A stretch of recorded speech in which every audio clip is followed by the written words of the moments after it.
各位飲食業朋友，做咗咁多年餐飲，特別係一到節日旺季，大家對盤菜應該都唔陌生。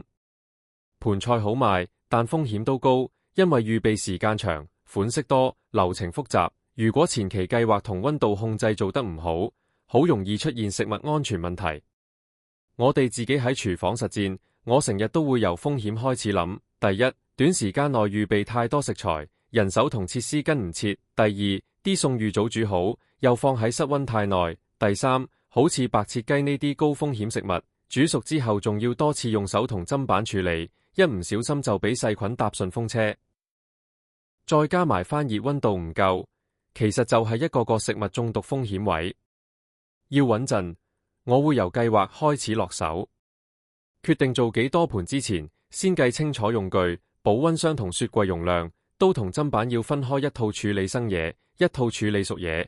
時間表要畫到幾點煮咩，幾點裝盤，避免太早開火煮晒啲液變壞。高風險食物，例如白切雞同海鮮。收貨同存貨都唔可以求其，我哋一定揀信譽好嘅供應商。收貨嗰刻要驗質素、凍狀、冷凍溫度要啱先肯收。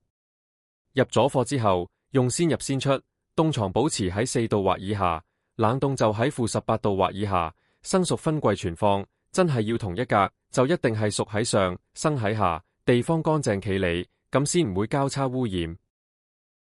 處理嗰 part，我要求同事避免太早開工處理食物，全部接觸食材嘅面，包括食具、砧板、廚具，都要先徹底清潔同消毒。解凍就唔好放出嚟吹風，要喺雪櫃慢慢解，或者用清涼流動自來水。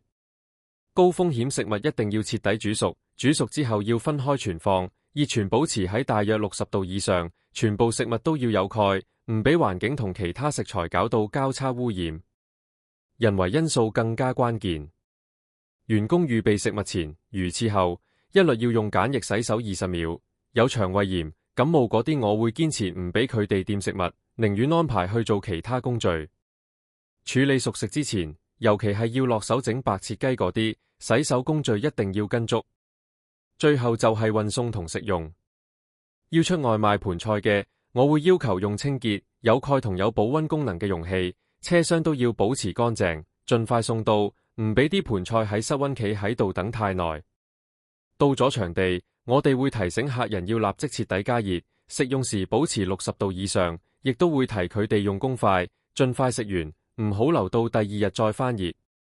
總結嚟講，盤菜好考管理，但只要我哋由計劃、人手、溫度、時間同個人衛生幾方面一齊夾手夾腳做好，每個關鍵點都諗前一步，其實完全可以兼顧生意同食物安全，長遠保住客人健康同我哋自己嘅品牌口碑。